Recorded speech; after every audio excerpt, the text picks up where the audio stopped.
Hi friends, welcome to Rani's kitchen. నేను మీ రాణి. ఈరోజు chicken కర్రీని స్పైసీగా టేస్టీగా వండి చూపించబోతున్నాను. ఈ సండే మీరు ఈ ప్రాసెస్తో ఒక్కసారి వండి చూసారంటే మీ అందరికీ కూడా కర్రీ టేస్ట్ అనేది చాలా చాలా నచ్చుతుందండి.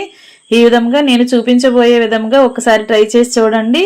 వీడియోని మధ్య మధ్యలో స్కిప్ చేయకుండా ఫస్ట్ నుంచి చివరి వరకు చూడండి. అలాగే ఛానల్ని ముందుగా వాచ్ చేస్తున్న వారు సబ్స్క్రైబ్ చేసుకుని పక్కనే ఉన్న బెల్ బటన్ని క్లిక్ చేయండి. నేను పెట్టబోయే రెసిపీస్ అన్నీ చూడండి. ఇంకా కుకింగ్ స్టార్ట్ చేద్దాం. చికెన్ తీసుకుని ఒక గిన్నెలో వేసుకుని ముక్కలు ములిగేంత వరకు వాటర్ పోసుకుని 1 టేబుల్ స్పూన్ గల్లుప్పు వేసుకుని చికెన్ని వాటర్లో బాగా కడుక్కుని తీసుకోండి. కడుక్కున్న చికెన్ నుంచి వాటర్ అన్నీ కూడా తీసేసుకుని ఇలా ప్లేట్లో పెట్టుకోండి. ఇప్పుడు మసాలా ప్రిపేర్ చేసుకుందాం. మిక్సీ జార్ తీసుకుని 2 టేబుల్ స్పూన్లు అల్లం ముక్కలు, 2 టేబుల్ స్పూన్లు వెల్లుల్లి ముక్కలు వేసుకుని 1.5 టేబుల్ స్పూన్లు ధనియాలు వేసుకోండి. 1/2 టీ స్పూన్ జీలకర్ర వేసుకోండి. అలాగే 10-12 మిరియాలు వేసుకోండి. లవంగాలండి ఇవి. వీటిని కేజీ చికెన్కి ఒక 9 నుంచి 10 లవంగాల వరకు వేస్తున్నాను. స్పైసీగా ఉంటేనే నాన్ వెజ్ కర్రీస్ అనేవి టేస్టీగా ఉంటాయి కదా, అందుకే 9 లవంగాలు వేసుకుని చిన్న చిన్నగా దాల్చిన చెక్క ముక్కలు ఒక 2 వేసుకోండి. 2 ఇలాచీ కూడా వేసుకుని వాటిని మెత్తగా గ్రైండ్ చేసుకోండి. తగినన్ని వాటర్ పోసుకుని మెత్తగా గ్రైండ్ చేసుకుని మసాలా రెడీ చేసి పక్కన పెట్టుకోండి. ఇప్పుడు 4 మీడియం సైజు ఉల్లిపాయలను తీసుకుని సన్నగా తరిగి తీసుకోండి. కొన్ని పచ్చిమిర్చి ముక్కలు కూడా తీసుకోండి. 2 పచ్చిమిర్చిని సన్నగా తరిగి తీసుకోండి. ఇప్పుడు కుకింగ్ స్టార్ట్ చేద్దాం. స్టవ్ ఆన్ చేసుకుని కళాయి పెట్టుకుని 4 గరిటెల ఆయిల్ పోసుకోండి. ఆయిల్ కాగిన తర్వాత 2 బిర్యానీ ఆకులు, కొంచెం కరివేపాకు వేసుకుని ఉల్లిపాయ ముక్కలన్నీ కూడా అలా వేసుకోండి. పచ్చిమిర్చి కూడా వేసుకుని ఆయిల్లో గరిటెతో కలుపుతూ ఫ్రై చేసుకోండి. ఆనియన్స్ అనేవి ఈజీగా మగ్గటానికి 1 టీ స్పూన్ సాల్ట్ వేసుకుని సాల్ట్ అంతా కూడా ఉల్లిపాయలో కలిసేంత వరకు బాగా కలుపుకుంటూ ఫ్రై చేసుకోండి. మూత పెట్టుకుని సిమ్లో పెట్టుకుని బాగా మగ్గించండి. ఉల్లిపాయ బాగా మగ్గిన తర్వాత మనం ముందుగా కడుక్కుని వాటర్ అన్నీ కూడా తీసేసుకున్న చికెన్ని అలా ఉల్లిపాయల్లో వేసేసుకోండి.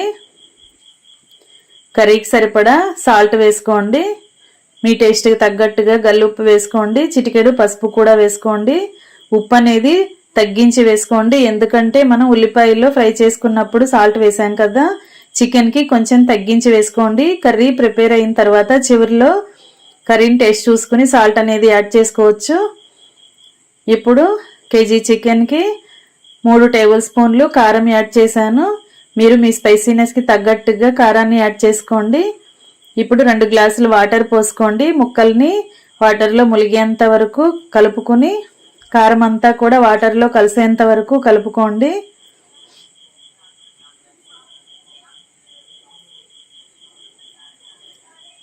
ఇలా ఇంకొక గ్లాస్ వాటర్ పోసుకుని ముక్కలన్నీ కూడా వాటర్లోకి సర్దుకుని మూత పెట్టుకోండి.